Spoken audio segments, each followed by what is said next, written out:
This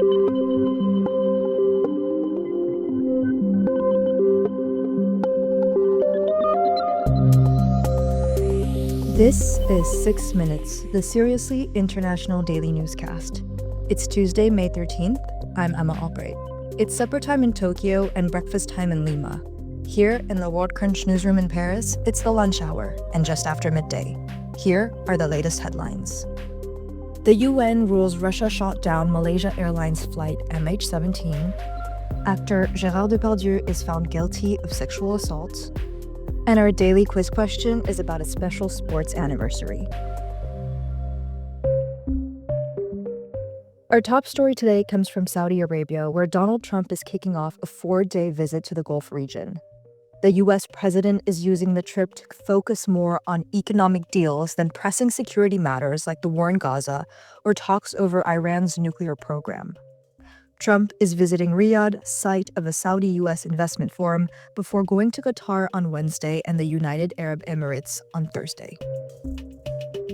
Elsewhere, the United Nations Aviation Agency has ruled that Russia was responsible for downing Malaysia Airlines flight MH17 over eastern Ukraine in July 2014. All 298 people on board the passenger plane were killed when it was shot down by a Russian-made missile, a UN probe has concluded.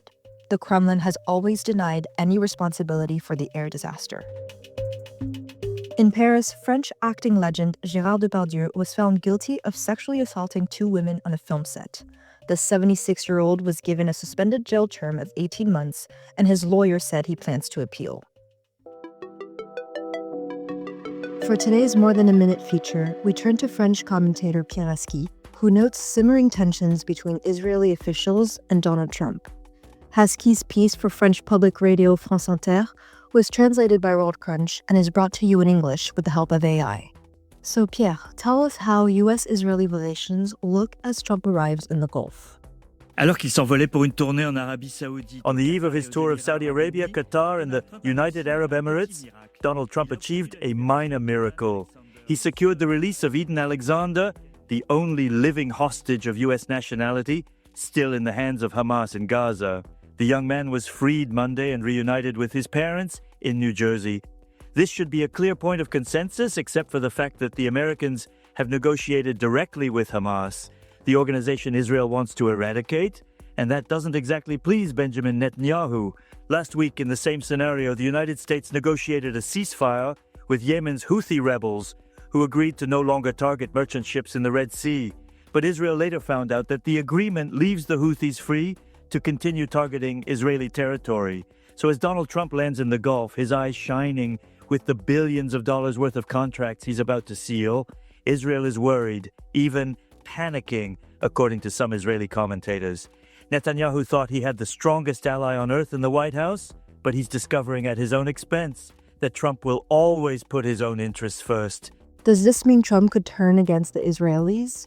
The American president remains solidly on Israel's side, as he has shown for almost 4 months now. But when he has to choose between an ally and his own interests, the choice is pretty clear-cut. His current Middle East trip is likely to illustrate that point. Until recently, Trump has sought to bring his 2 main friends in the region, Saudi Arabia and Israel, closer together. The Wahhabi kingdom sat out the Abraham Accords, which established diplomatic relations between several Arab countries and Israel during Trump's first term. Until a few months ago, it did not rule out the idea of opening formal relations with Israel. But today, with the tragedy in Gaza and the announced reoccupation of the territory, this is no longer possible. Even Crown Prince Mohammed bin Salman has to take his public's opinion into account. The Israelis have thus been informed that a civil nuclear agreement is likely to be signed during the visit, without the precondition of Israel's agreement as had been planned. This is a significant setback. We had already seen some tension over the Iranian nuclear question. Iran is the major bone of contention. Netanyahu was taken by surprise in the Oval Office 3 months ago when Donald Trump announced nuclear negotiations with Iran, while Israel continues to advocate military action. It's the best time to destroy the Iranian nuclear complex, Israeli officials were saying again. Monday, Not only are the U.S. and Iran in their fourth round of negotiations, with no breakthrough so far, but the Gulf states that Trump is visiting have become supporters of a negotiated solution where they were once fiercely anti-Iranian. They will not plead the strong-arm approach with the U.S. president, fearing it could set the region ablaze. The Israelis have actually taken note that Mike Waltz, the now former White House National Security Advisor, was sacked for discussing military plans against Iran with Israel. Relations between Israel and the American administration are still fundamentally on good terms. But Netanyahu is learning a lesson that goes for all of America's allies. Trump isn't pro or anti anyone else. He's just pro-Trump.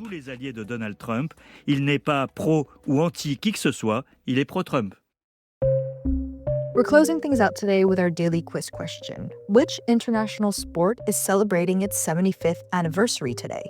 A. Rugby. B. Ultimate Frisbee. C. Mixed martial arts. Or D. Formula One. The answer is D. Formula One celebrates its 75-year anniversary. In 2025, the Formula One World Championship is a multi-billion-dollar industry. The drama created by the world's best racing drivers is documented in the Netflix series Drive to Survive, which has helped the sport grow further in popularity in recent years. An F1 movie starring Brad Pitt is due to be released next month. Formula One was first founded in 1950 in England. That's the latest from around the world. If you like this podcast, we'd really appreciate it if you could help us out with a follow, share, and a 5-star rating on your preferred podcasting platform. For more of the best of the international press, delivered exclusively in English, visit us at worldcrunch.com. We'll see you here tomorrow. À demain.